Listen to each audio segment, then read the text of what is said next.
ஆண்டவரால் ஆசீர்வதிக்கப்பட்ட அருமையான தேவ ஜனங்களே, இன்று நாம் வாசிக்கக்கூடிய தலைப்பு என்னவென்றால் சிறிய அன்பின் கிரியை. ஒருவன் தனக்கு விசுவாசம் உண்டென்று சொல்லியும் கிரியைகள் இல்லாதவனானால் அவனுக்கு பிரயோஜனம் என்ன? யாக்கோபு 2வது அதிகாரம் 14வது வசனம். நாம் செய்யும் அன்பின் கிரியைகள் அனைத்தும் பெரிய அளவிலும் பெரும் பணச்செலவிலும் உடலை வருத்தி கொண்டும் செய்ய வேண்டுமென்ற அவசியமில்லை.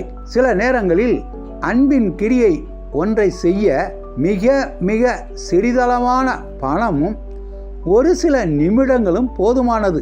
அவைகள் அதை பெற்றுக்கொண்ட நபரின் வாழ்க்கையில் நேர்மறையான தாக்கத்தையும் பெரும் மாறுதலையும் ஏற்படுத்திவிடும்.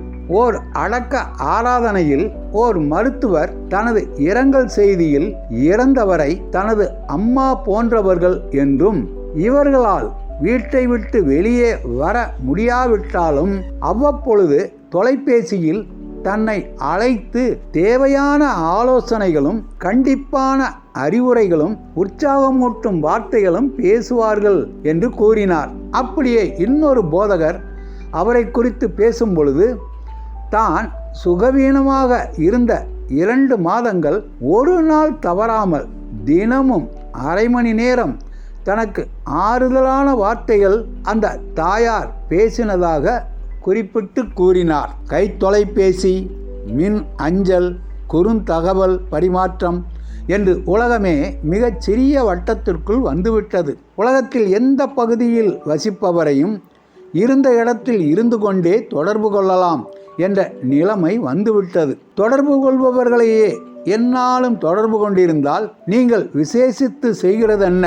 உங்கள் தொடர்பு பட்டியலில் உள்ள பல மாதங்களாக தொடர்பு கொள்ளாத ஒரு நபரை கூப்பிட்டு நலம் விசாரியுங்கள், அவர்களுக்காக ஜெபியுங்கள், நல்ல சில காரியங்களை பகிர்ந்து கொள்ளுங்கள், செய்து பாருங்கள்.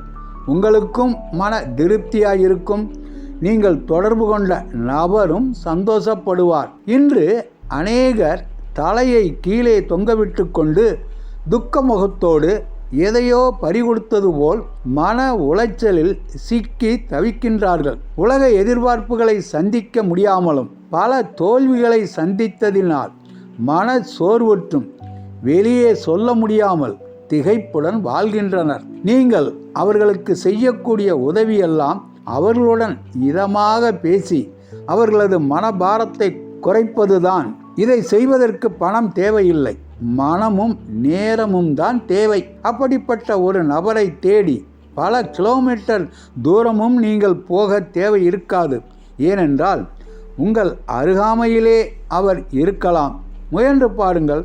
கர்த்தர் நல்லவர் என்பதை பகிர்ந்து கொள்ளுங்கள். ஆண்டவர் தாமே நம் அனைவரையும் ஆசீர்வதிப்பாராக. ஆமென்.